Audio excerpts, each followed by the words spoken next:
Здравствуйте, мои дорогие огородники! Каждый из нас мечтает собрать богатый урожай огурцов, и, конечно же, чтобы они были зелененькие и ровненькие. Очень обидно, когда вместо красивых ровных огурчиков появляются уродливые, кривые огурцы крючком. А причины могут быть разными. Искривление огурцов может происходить из-за нехватки микроэлементов. Обычно огурцы испытывают дефицит калия или азота. При нехватке калия огурчики приобретают желтоватый оттенок и форму, напоминающую грушу.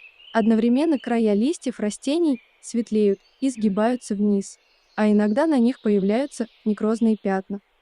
И чтобы это исправить, огурчики необходимо подкормить калийным удобрением. Подкормить огурцы можно народным средством или минеральным удобрением. И из народных средств это всем известная подкормка золой.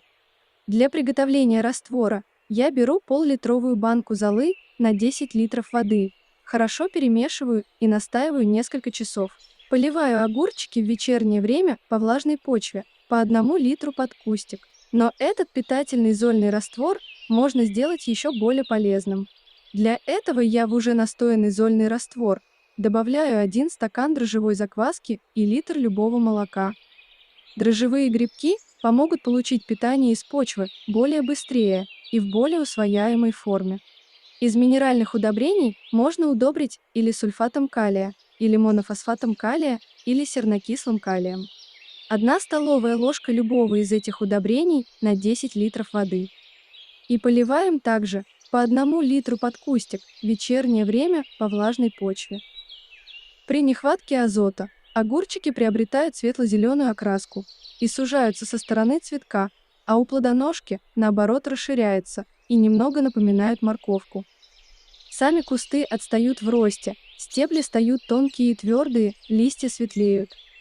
Подкормить такие кустики можно мочевиной, 1 столовую ложку на 10 литров воды.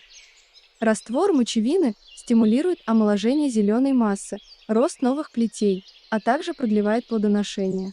Кстати, в зольный раствор, о котором я уже говорила, можно добавить 2 столовые ложки мочевины. Этим раствором мы обеспечим растения и калием, и азотом.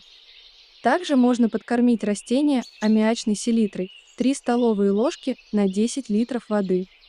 Или использовать органические удобрения, такие как раствор коровика 1 к 10.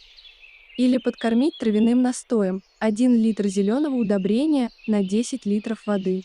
Если растению не хватает сразу нескольких микроэлементов, то огурчики будут деформироваться по-разному, приобретая причудливые уродливые формы. В таком случае подкормить огурцы можно раствором нитроамофоски 1 столовая ложка на 10 литров воды. Повторно удобрение можно вносить не раньше, чем через неделю. Огурчики могут расти кривые не только из-за нехватки питания, а еще из-за загущенной посадки, из-за недостатка света, из-за перепада дневных и ночных температур. Всем хороших урожаев!